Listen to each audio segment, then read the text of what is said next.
नमस्कार साथियों, Bhavani classes platform पर आपका हार्दिक स्वागत एवं अभिनंदन करता हूं। आशा करता हूं कि आपकी तैयारी अच्छे से चल रही होगी। राजस्थान में अभी विधानसभा चुनाव संपन्न हो चुके हैं। जो भी भर्तियों की तिथियां स्थगित हो गई थी फॉर्म भरने की, चाहे वो परीक्षा तिथि हो, वो 3 तारीख को चुनाव का परिणाम आने के बाद वापस फॉर्म रीस्टार्ट हो जाएंगे। आप अपनी तैयारी में लगे रहें। जैसे ही चुनाव का परिणाम आ जाएगा उसके बाद जो भी भर्ती प्रक्रिया है वो वापस रीस्टार्ट हो जाएगी। तो आज हम पशु परिसर भर्ती का यूनिट नंबर 8, जिसे हम कृत्रिम गर्भाधान या आर्टिफिशियल इंसेमिनेशन टेक्नोलॉजी कहते हैं, उसके बारे में विस्तृत अध्ययन करेंगे। जो भी परीक्षा से संबंधित महत्वपूर्ण तथ्य हैं, वो भी महत्वपूर्ण क्वेश्चन बनते हैं इस टॉपिक से रिलेटिव, उनके बारे में हम विस्तृत चर्चा करेंगे। तो आज हम कृत्रिम गर्भाधान टॉपिक स्टार्ट कर रहे हैं। तो पहले तो क्वेश्चन पूछा जाता है कि कृत्रिम गर्भाधान किसका भाग है? तो एंड्रोलॉजी के अंदर आता है। एंड्रोलॉजी प्रजनन विज्ञान की एक शाखा है, जिसका कृत्रिम गर्भाधान का अध्ययन एंड्रोलॉजी के अंदर अध्ययन किया जाता है। फिर बात आती है कि कृत्रिम गर्भाधान की क्या परिभाषा है। परिभाषा की बात करें तो स्वस्थ व अच्छी प्रजनन क्षमता का जो भी नर है उसके सीमन को इकट्ठा किया जाता है। फिर नस्ल सुधार के उद्देश्य की पूर्ति हेतु उपकरणों के माध्यम से जो भी पशु हिट में आया हुआ है उस पशु के जननांक, मुख्य रूप से सर्विक्स, तब कृत्रिम तरीके से उस वीर्य को पहुंचाया जाता है। तो ये हो गई परिभाषा। अब उसके बाद हम बात करते हैं कि कृत्रिम गर्भाधान तकनीक के क्या लाभ हैं, क्या उनके पीछे उद्देश्य हैं, क्या फ़ायदे हैं। उनकी बात करें तो सबसे महत्वपूर्ण फ़ायदा तो ये है कि ये नस्ल सुधार में उपयोगी है। उसकी अच्छी प्रजनन क्षमता वाले नर का अधिकतम उपयोग में लिया जाता है, क्योंकि हमें नस्ल सुधारनी है। तो जिसकी प्रजनन क्षमता अच्छी होगी उसी का वीर्य इकट्ठा करेंगे ताकि नस्ल सुधर सके। और तीसरा फायदा यह है कि यौन रोगों को फैलाव रोकने के लिए, जो भी यौन से संक्रमित रोग हो जाते हैं पशुओं में, फैलाव को रोकने के लिए। चौथी बात आती है कि पशु की प्रजनन विकृति का तुरंत पता लगाने में आसानी हो जाती है। आसानी क्यों होती है कि इसके अंदर कृत्रिम गर्भाधान टेक्नोलॉजी में रेक्टम के अंदर हाथ डाला जाता है, उसकी जो आंतरिक जननांग है उसको स्पर्श किया जाता है, उन पर जो भी विकृति होती है उसका तुरंत पता लग सकता है। विभिन्न आकार के या विकलांग पशु का प्रजनन संभव है।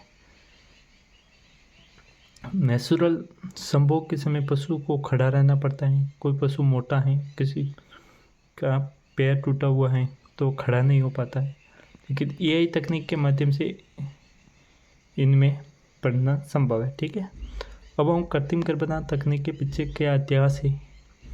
तो विश्व में सर्वप्रथम आर्टिफिशियल इंसेमिनेशन या कृत्रिम गर्भाधान की बात करें तो सर्वप्रथम लेजारो स्प्लनजानी नामक वैज्ञानिक थे। उन्होंने 1780 के अंदर ईस्वी के अंदर कुतिया में सबसे पहले एआई की थी।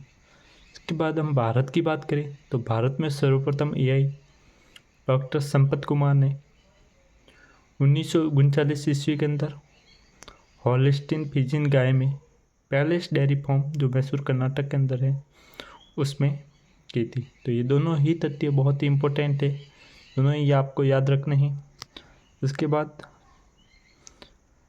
उसके बाद हम वीर्य की पूरी चर्चा कर जाते हैं। वीर्य को कैसे इकट्ठा किया जाता है, कैसे ध्वनिंग की जाती है, कहाँ तक कैसे पहुँचाया जाता है। तो वीर्य की पूरी चर्चा करें तो वीर्य एकत्रण की विधियों की हम बात करें तो कृत्रिम योनि पहली विधि आती है। इसमें क्या आता है कि यह विधि सभी पालतू पशुओं में काम में ली जाती है। दूसरी बात यह है कि यह सबसे सरल है, सबसे ज़्यादा उपयोगी है, और यह विधि वीर्य एकत्रण का सबसे आदर्श तरीका है।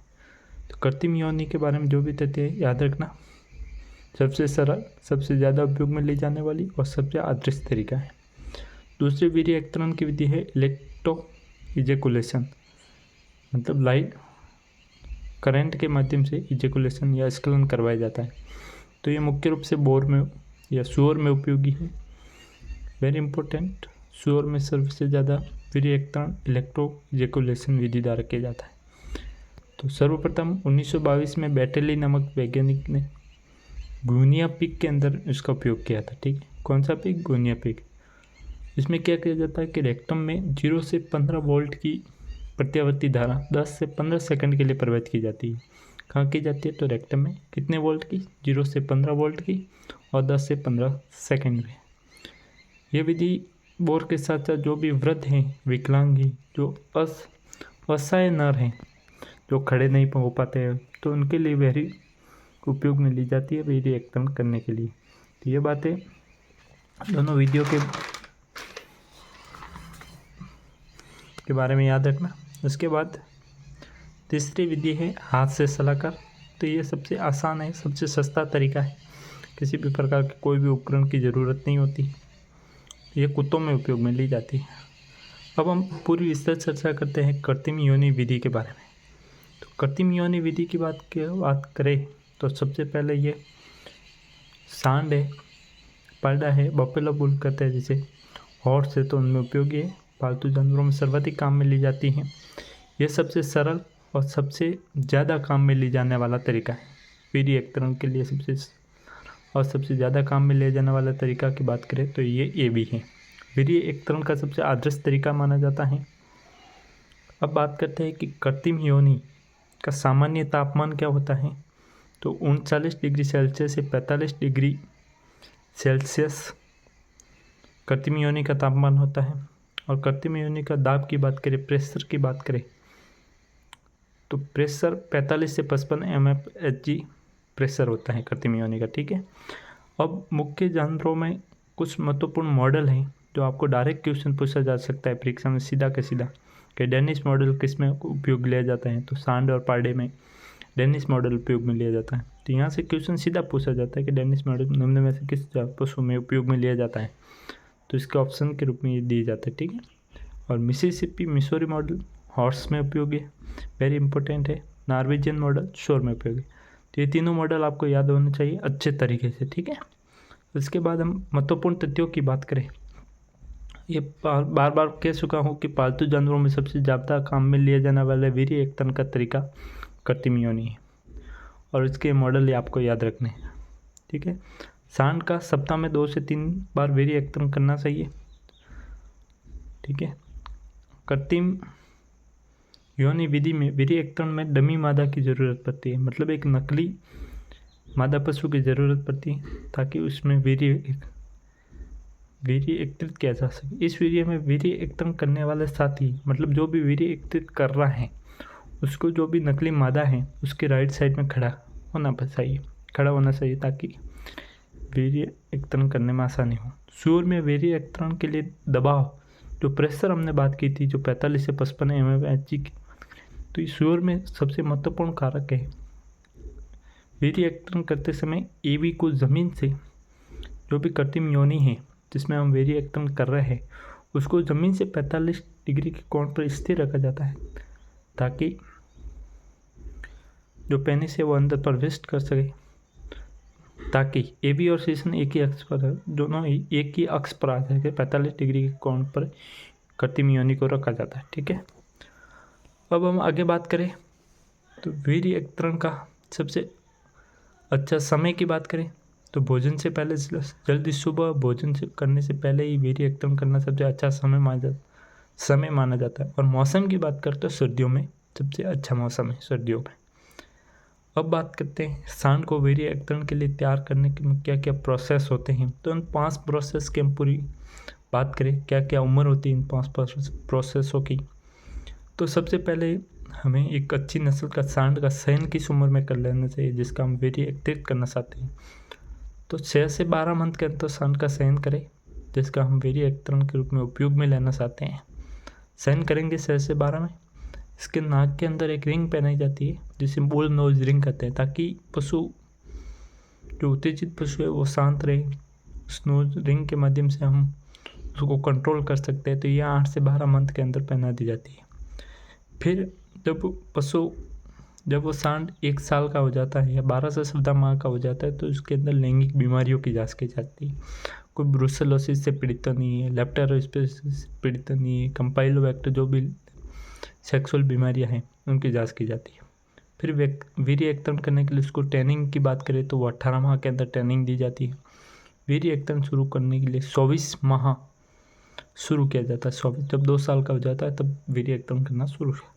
तो इन सभी तथ्यों को बहुत ध्यान से पढ़ना है, सभी को याद भी रखना है। बहुत ही महत्वपूर्ण तथ्य हैं जो भी हम बात कर रहे हैं, बहुत एक एक चीज़ बहुत इम्पोर्टेंट है। अब दूसरा पॉइंट आता है कि वीर्य का मूल्यांकन या परीक्षण की बात करें तो पहले दिखावट के आधार पर वीर्य का मूल्यांकन, कितना जीवित है, कौन सा वीर्य अच्छा है, कौन सा वीर्य खराब है, उसका हम मूल्यांकन करने के लिए पहला पॉइंट आता है कि केवल आंखों से दिखने के आधार पर हम कैसे निर्धारित करें कि ये वीर्य अच्छा है। यदि वीर्य धुंधला है तो बहुत ही अच्छा है। यदि वीर्य दही के समान फटा हुआ है, यदि सीमन दही के समान फटा हुआ है तो वह संक्रमित है, किसी रोग से ग्रसित है। एक क्लियर या पानी के समान है तो शुक्राणु अनुपस्थित है। एकदम साफ पानी के समान दिख रहा है वीर्य तो इसमें शुक्राणु है ही नहीं, ना के बराबर है। फिर बात करते हैं कि वीर्य की सघनता या कलर की बात करें और उनकी गुणवत्ता में क्या संबंध है। यदि थिक क्रीम, जो क्रीम आती है उससे गाढ़ी क्रीम के समान है तो वो एक्सीलेंट है, मतलब बहुत ही अच्छी क्वालिटी का वीर्य है। यानी पतली क्रीम के समान है तो भी बहुत अच्छा वीर्य है। और थिक मिल्की है, मिल्की का मतलब दूध है, थिक मतलब गाढ़ा दूध के समान है तो भी अच्छा है। लेकिन यदि थिन मिल्की है या वाटरली है तो बहुत फेयर या पुअर कंडीशन है वीर्य की, मतलब घटिया क्वालिटी का वीर्य है। ऊपर के 3 तक तो वीर्य ठीक है, एक्सीलेंट है, वेरी गुड है, गुड है, तब तो वीर्य अच्छा है। लेकिन थिन मिल्की या वाटरली है तो खराब है वीर्य, ठीक है। अब बात करते हैं सीमन के पीएच की। तो सीमन के पीएच की बात करें तो यदि सांड है या पाड़ा है तो उसका वीर्य के पीएच की बात करें तो 6.7 पीएच है, याद रखना है आपको। रोम या बक की बात करें, मतलब बकरा या फिर मेढा की बात करें तो उसकी पीएच 7 होती है। और हॉर्स की बात करें तो 7 से 8 पीएच होती है। और सूअर की बात करें तो 6.5 से 7.2 तक उनकी पीएच होती है। तो मुख्य रूप से बुल और सूअर की आपको पीएच याद रखनी है। बाकी जो भी तथ्य है बहुत ही इम्पोर्टेंट तथ्य, तो जितने हो सके इन तथ्यों को याद करें। अब बात करते हैं कि वीर्य का आयतन या सांद्रता। आयतन या सांद्रता का उपयोग इनका मापन करने के लिए हीमोसाइटोमीटर या पर न्यूबियर चैम्बर काम में लिया जाता है। तो इम्पोर्टेंट है कि सांद्रता और आयतन का मापन के लिए कौन सा मीटर काम में लेते, तो हीमोसाइटोमीटर या न्यूबियन चैम्बर काम में लिया जाता है। अब हम प्रजाति की बात करें तो किस प्रजाति में कितना आयतन होती है, कितनी सांद्रता होती है। तो सांद्रता बुल की बात करें तो 2.5 से 5 तक आयतन होता है और 1200 प्रति ml के अंदर सांद्रता होती है, 1200 मिलियन। बफेलो की बात करें तो 2.5 से 4.5 और मिलियन सांद्रता की बात करें तो 700 मिलियन प्रति ml में। और हॉर्स की बात करें तो 50 से 150 ml होता है प्रति स्खलन के अंदर, ठीक है। प्रति स्खलन में कितना आयतन होता है तो वो है 50 से 150 ml। और वीर्य की सांद्रता की बात करें प्रत्येक ml में तो 300। रेम और बक की बात करें तो प्रति स्खलन में 0.5 से 1.5, मतलब लगभग 1 के आसपास 1 ml प्रति स्खलन में आता है। और 3000 मिलियन प्रति ml में सांद्रता होती है। सूअर की बात करें तो 125 सर्वाधिक, यदि प्रति स्खलन आयतन की बात करें तो सूअर में होती है 125 से 250। और मिलियन सांद्रता की बात करें तो 250 प्रति ml के अंदर। डॉग की बात करें तो 100 ml प्रति स्खलन में आता है। उसमें सांद्रता की बात करें तो 125 मिलियन प्रति ml। फाउल की बात करें पालतू पशु मनी पक्षी में आती है तो 0.8 ml। और इसमें सर्वाधिक पूछे तो 6000, यदि मुर्गी ऑप्शन हो जाए तो ठीक है 3000।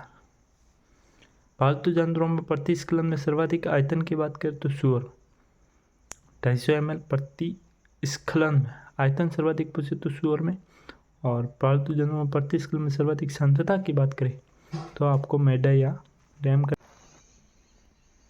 अब हम बात करते हैं 5वें नंबर पॉइंट की। तो शुक्राणु की गतिशीलता या मोर्टेलिटी की बात करें तो ये 2 प्रकार की होती है। एक सगतिशीलता जिसे मास मोर्टेलिटी कहते हैं, दूसरी होती है एकल गतिशीलता जिसे इंडिविजुअल मोर्टेलिटी कहते हैं। ठीक है, तो सगतिशीलता की बात करें तो 40 से 60% होना अनिवार्य है। एकल गतिशीलता की बात करें तो ये 3 प्रकार की होती है। एक प्रोग्रेसिव जिसे प्रगामी कहेंगे, एक रोटेटरी जिसे घूर्णन कहेंगे, तीसरी होती है ऑसिलेटरी जिसे दोलन कहेंगे। जो प्रगामी या प्रोग्रेसिव की बात करें तो यह 80% होना अनिवार्य है। उसके बाद हम बात करते हैं शुक्राणु की विकृतियों की। तो सीमन एबनॉर्मेलिटी की बात करें तो फर्स्ट होती है डायडम डिफेक्ट, जिसमें हम शुक्राणु के केंद्रक झिल्ली में धंसा हो जाता है, जिससे क्या होता है कि शुक्र जनन की जो भी प्रक्रिया है वो अब नॉर्मल हो जाती है, मतलब होती नहीं है। दूसरा बात करें तो कैनोडेड स्पर्म होता है, ये होता है एक्रोसोमल डिफेक्ट, जो शुक्राणु का मुंह होता है इसके ऊपर प्रभाव पड़ जाता है, जिससे शुक्र जनन नहीं हो पाता। डैक डिफेक्ट के अंदर शुक्राणु के पुष्प को जो मीडियल पैच है, जो मध्य भाग है, उस पर कुंडलित हो जाती है। कारण क्या है कि जिंक की सांद्रता बढ़ने से ऐसा हो जाता है। चौथी विकृति आती है मैक्रोहेड, मतलब सिर छोटा हो जाता है शुक्राणु का। मैक्रोहेड के अंदर सिर बड़ा हो जाता है। शॉर्ट टेल, शुक्राणु की पूंछ छोटी हो जाती है। डबल हेड के अंदर शुक्राणु का मुंह के 2 भाग हो जाते हैं, मतलब 2 सिर दिखाई देते हैं। फिर जीवित या मृत परीक्षण की बात करें तो इस विधि में यूसिन निग्रोसिन रंजक काम में लिया जाता है। रिजल्ट की बात करें, यदि यूसिन निग्रोसिन रंजक मिलाने के बाद यदि लाल गुलाबी रंग दे देता है तो मरते हैं, सभी शुक्राणु मरते हैं। यदि रंगहीन दे जाता है तो जिंदा है। उसके बाद 8 नंबर की बात करें तो मिथाइलिन ब्लू रिडक्शन टेस्ट की बात करें तो यह परीक्षण शुक्राणु की क्षमता या कैपेसिटी याद करने के लिए किया जाता है। जब सीमन में मिथाइलिन ब्लू मिलाया जाता है 30 डिग्री सेंटीग्रेड तापमान पर, तो नीले रंग कितने दिन में कितने टाइम में उड़ता है, उस उड़ने के समय के आधार पर सीमन का परीक्षण किया जाता है। यदि 3.5 से 6 मिनट के अंदर उड़ जाता है तो सीमन बहुत अच्छी क्वालिटी का है। यदि 6 से 7 मिनट में उड़ता है तो बहुत अच्छा है, और 9 से अधिक मिनट में उड़ता है तो मतलब सीमन खराब है। ठीक है, इसके बाद हम आगे बढ़े तो तीसरा पॉइंट आता है वीर्य विस्तारक या सीमन एक्सटेंडर या डायल्यूटर कहेंगे जिसे। सीमन परिभाषा की बात करें तो वे रसायन जो वीर्य की गुणवत्ता बनाए रखने वे वीर्य का आयतन बढ़ाते हैं तो वीर्य विस्तारक कहेंगे। वीर्य विस्तारक के प्रकारों की बात करें तो वे विस्तारक जो वीर्य को कमरे के तापमान पर 6 से 7 दिन तक सुरक्षित रखते हैं। तो इसके अंदर यदि एग्जाम्पल की बात करें तो IVT और CUE, इलानी वेरिएबल टेम्परेचर, और CUE की बात करें तो कॉर्नेल यूनिवर्सिटी एक्सटेंडर। दूसरे नंबर की बात करें तो वे विस्तारक जो वीर्य को फ्रिज का तापमान जो 5 डिग्री सेंटीग्रेड तापमान होता है उस पर 76 से 0 घंटे तक सुरक्षित रखते हैं। इसके अंदर एग्जाम्पल की बात करें तो एक योग सीट्रेट की बात करें और एक योग फॉस्फेट की बात करें। वे विस्तारक 3 नंबर की बात करें, वे विस्तारक जो वीर्य को फ्रोजन तापमान या LN2 पर लंबे समय तक सुरक्षित रखते हैं। इसका एग्जाम्पल के रूप में बात करें तो TRIS। क्रिप्टोटेंट की बात करें तो TRIS में ग्लिसरॉल क्रायोप्रोटेंट की तरह काम करता है, शुक्राणु को LN2 के तापमान से बचाता है। और सीमन के अंदर ग्लिसरॉल मिलाने की दर की बात करें तो 7% की दर से मिलाया जाता है। ग्लिसरीजेशन की बात करें तो वीर्य और TRIS को एक नियत अनुपात में मिलाकर 5 डिग्री तापमान पर 4 घंटे तक रखा जाता है। इस अवधि में ग्लिसरॉल और शुक्राणु के बीच आपसी सामंजस्य बनता है, इसलिए इसे इक्विलिब्रियम यानी सामंजस्य बन जाता है। इक्विलिब्रियम में सामंजस्य बनने का पीरियड या अवधि कहा जाता है। उसके बाद हम बात करते हैं फिलिंग ऑफ स्टा, मतलब स्टा में सीमन भरने की विधि है। मशीन द्वारा अलग अलग आयतन के स्टा में भरा जाता है। तो वेरी इंपॉर्टेंट, इन तीनों स्टा का आयतन और डायमीटर आपको याद होना चाहिए। फ्रेंच मीडियम की बात करें तो इसका आयतन की बात करें तो 0.50, लेंथ की बात करें तो 135, डायमीटर की बात करें तो 2.8। फ्रेंच मिनिमम की बात करें तो 0.25 मिनिमम मतलब छोटी, 0.25 135 mm लेंथ होती है और दो डायमीटर आयतन होता है। ठीक है, जर्मन स्टार की बात करें तो 0.25 ml होता है, लेंथ की बात करें तो 65 और डायमीटर की बात करें तो 2.8। जो भी स्टा है, इन स्टाओं का निर्माण पॉलीविनाइल क्लोराइड द्वारा होता है।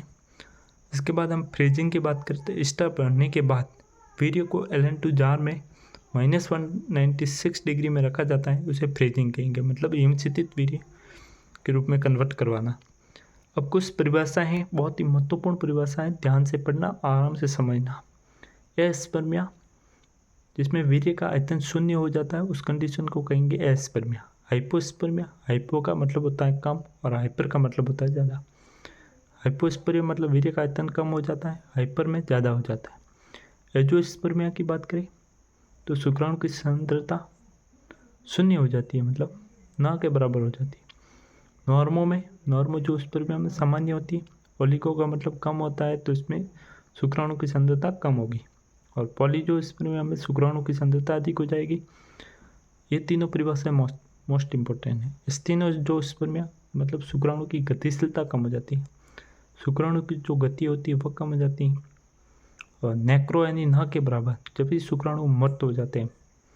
टेरेटो की बात करें तो असामान्य शुक्राणु, जो व्यर्थ शुक्राणु हैं, जो मतलब बिना काम के शुक्राणु, उनके प्रतिशत में वृद्धि हो जाती है, तो उसे टेरेटोजोस्पर्मिया कहेंगे, मतलब असामान्य शुक्राणु के प्रतिशत में वृद्धि हो जाती है।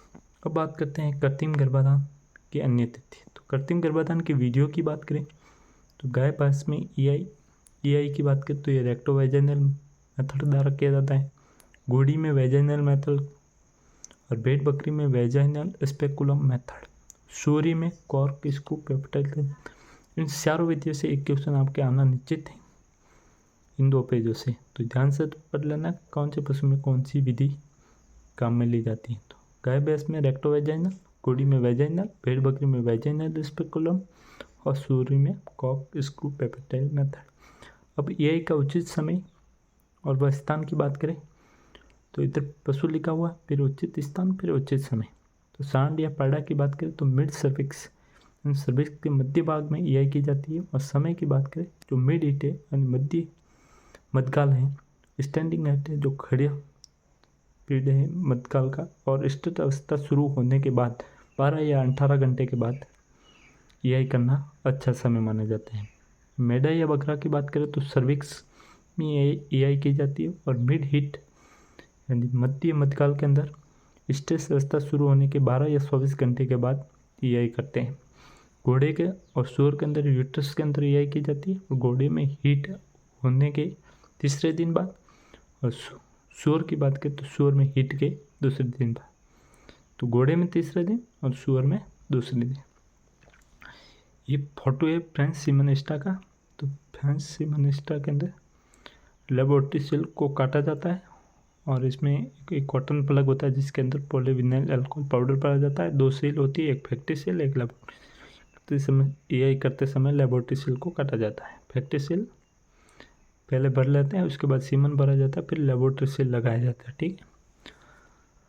अब अन्य महत्वपूर्ण तथ्यों की बात करें तो थॉइंग क्या होती है? जो भी हिमीकृत वीर्य हैं को EI तकनीक के जरिए मादा पशु में प्रविष्ट कराने के लिए मध्य में आई पशु को शरीर का तापमान को बराबर करने के लिए उस वीर्य को -196 डिग्री से बढ़ाकर 37 डिग्री सेंटीग्रेड तापमान पर लाना ही थॉइंग कहलाता है। ये तो समझने के लिए परिभाषा है। और यूनिक परिभाषा की बात करें तो EI करने के लिए जो भी क्रायोकेन है, जो भी LN2 जार हैं, इसमें सीमनिस्टा को निकालने के पश्चात जो भी हिमचतित वीर्य मतलब जो भी ठंडा वीर्य है उसके अंदर स्टा निकालेंगे, तो उसको तरल बनाने के लिए हम गुनगुने पानी में 37 डिग्री टेम्परेचर पर 30 सेकंड के लिए रखते हैं, तो उसे थॉइंग कहेंगे। वीर्य को हिमचतित करने में सबसे ज़्यादा काम में लिया जाने वाला क्रायोजन की बात करें तो LN2 काम में लिया जाता है। और तापमान कौन सा है तो -196 डिग्री सेंटीग्रेड। हिमचतित वीर्य को शॉर्ट से बचाने के लिए सबसे ज़्यादा काम में लिया जाने वाला क्रायोपोर्टेंट एजेंट की बात करें तो ग्लिसरॉल है। भारत में EI करने के लिए सबसे ज़्यादा काम में ली जाने वाली सीमनिस्टा की बात करें तो फ्रेंच मिनी है। जो भी फ्रेंच स्टा हैं वो PVC से बने थे, पॉलीविनाइल क्लोराइड से। और जो भी जर्मन ईस्टा है वो पॉलीप्रोपाइलिन से बनी होती है। अब EI करने की क्या विधि होती है?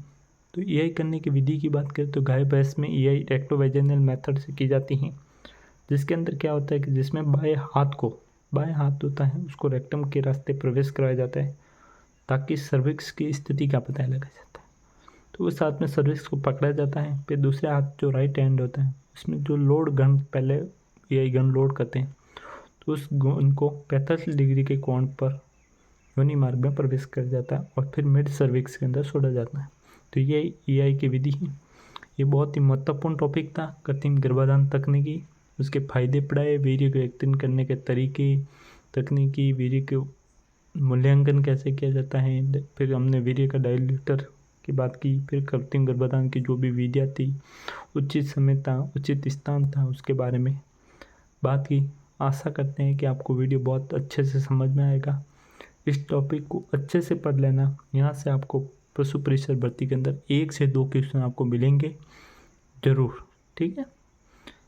अच्छे से समझ लेना। कोई भी डाउट हो तो कमेंट कर देना। धन्यवाद।